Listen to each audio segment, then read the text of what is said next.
Merhaba sayın seyirciler, yeni bir Avrupa gündemine hoş geldiniz. Bundan önceki videoda Türkiye'nin Alman vatandaşlarına yönelik uygulamış olduğu giriş yasağını kaldırması gerektiğini ifade etmiştik. Tam bu videoyu yayınladığımız saatlerde Türkiye İçişleri Bakanlığı yurt dışından Türkiye'ye gelen yabancı uyruklara, herkese giriş yasağını kaldırdıklarını açıkladı. Zaten bu çok anlamsız olurdu. Hani bir taraftan herkes Türkiye'ye gelsin, tatil yapsın ama diğer taraftan da yabancı uyruklu kişilerin Türkiye girişine yönelik bir yasağın olması kabul edilemezdi. İçişleri Bakanlığı bu konuda bir düzeltme yaptı ama tam olarak da gelişmelerin bundan sonra nasıl seyredeceği de belli değil. Evet, şu anda Almanya'nın seyahat uyarısı yani Reisewarnung uygulaması devam ediyor. Bu konuda bugün Der Spiegel dergisinin internet sitesinde yer alan habere göre Türkiye ile Almanya arasında kapalı kapılar arkasında pazarlıkların yapıldığı ve en azından Alman vatandaşlarının Türkiye'ye gidip tatil yapması konusunda bir anlaşmanın sağlanmadığı ifade ediliyor.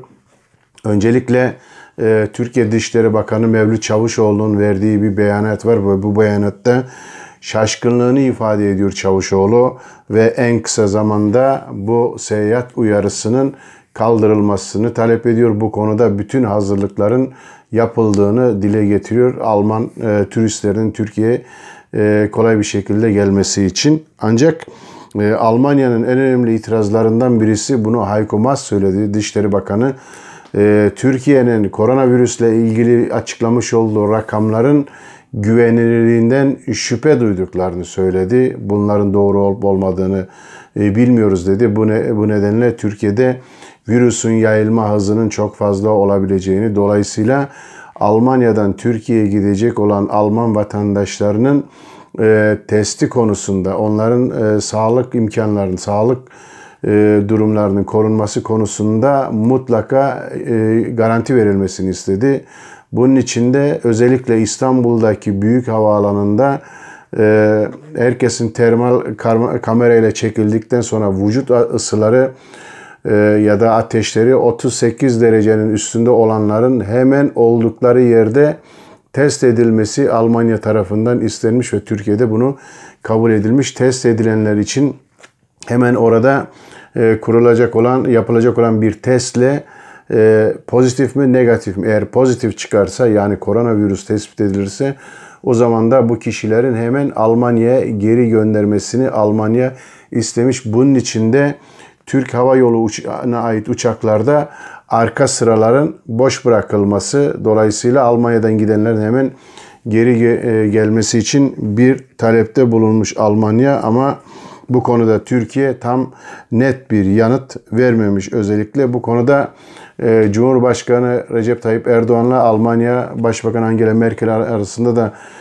Perşembe günü bir telefon görüşmesi yapıldı ve bu telefon görüşmesinde de bir sonucun çıkmadığı belirtiliyor. Yine Heiko Maas'la Mevlüt Çavuşoğlu arasında da bir görüşme yapılmış. Yine Türkiye Turizm Bakanı da bu konuda girişimlerde bulunmuş ama bugün itibariyle yani 12 Haziran Cuma günü itibariyle Türkiye ile Almanya arasında yapılan görüşmelerden Alman vatandaşlarının Türkiye'ye gitmesi konusunda verilen uyarının kaldırılması konusunda bir ilerleme sağlanmamış. Dolayısıyla bugünden itibaren özellikle Alman turistlerinin seyahatlerini iptal etmesi bekleniyor ve önümüzdeki haftada bu sayının artabileceği dile getiriliyor. Bu açıdan Türkiye turizmi bu yıl yurt dışındaki turistlerin gelmemesi konusunda önemli şekilde etkilenecek, önemli şekilde zarar görecek, özellikle işletmeler ve o sektörde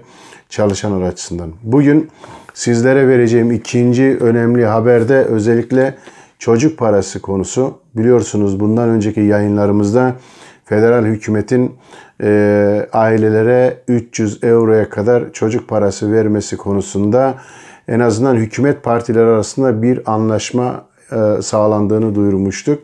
Bugün itibariyle bu anlaşmayı federal hükümette kabul etti. Yani Almanya'da şu anda çocuk parası alan herkese 300 euro çocuk parası verilecek. Peki ne zaman? Bunu Almanya Aile Bakanı Franziska Giffey açıkladı. Eylül ve Ekim aylarında 150'şer euro, yani 150 euro Eylül ayında, 150 euro da Ekim ayında olmak üzere 2 taksit şeklinde bu 300 euroluk çocuk parası verilecek. Giffey'nin yaptığı açıklamada özellikle 2020 yılı içerisinde doğan bütün çocuklara bu para verilecek dedi. Yani çocuk parasının verileceği Eylül ayından sonra, yani Aralık ayı içerisinde, Kasım ayı içerisinde de doğacak olan çocuklar için de bu 300 euro verilecek. Dolayısıyla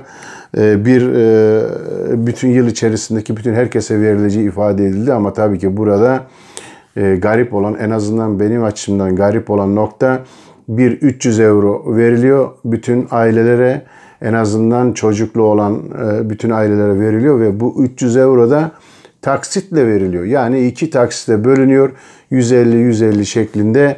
Bu da ailelerin hissetmeyeceği bir katkı düzeyine geliyor. Halbuki biliyoruz ki çocuk parasının karar altına alındığı pakette bile 130 milyar euroluk bir paketti ve bu 130 milyar euronun içerisinde çocuk parasının miktarı 5-6 milyar olarak açıklanmıştı.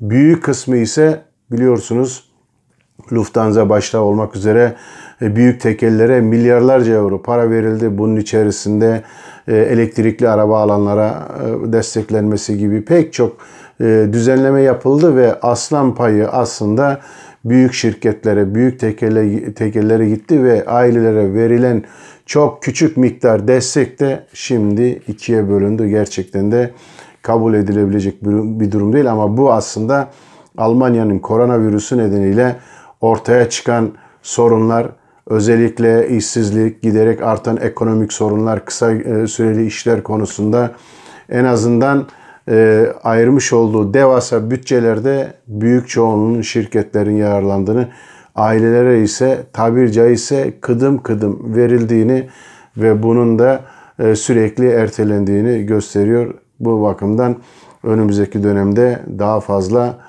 çaba gerekiyor. Daha iyi, daha sosyal, daha insanca bir yaşam için Almanya'da bundan sonra daha fazla hareket etmek gerekiyor. Bu temelde önümüzdeki pazar günü, yani 14 Haziran günü Berlin'de büyük bir gösteri yapılacak. Krizin faturasını ödemeye hayır diye Unteilbar hareketi yapılıyor ve bu çerçevede eğer Berlin'de yaşayan Türkiye'li izleyicilerimiz varsa onlar da krizin faturasını ödememek için, insanca bir yaşam için bu eyleme katılıp güç versinler diyelim. Bir sonraki videoda görüşmek üzere. Hoşça kalın. Avrupa Gündemi programında izleyebilirsiniz. YouTube kanalına abone olabilir ve videolarından anında haberdar olmak için zile basıp bildirimleri açmayı unutmayınız.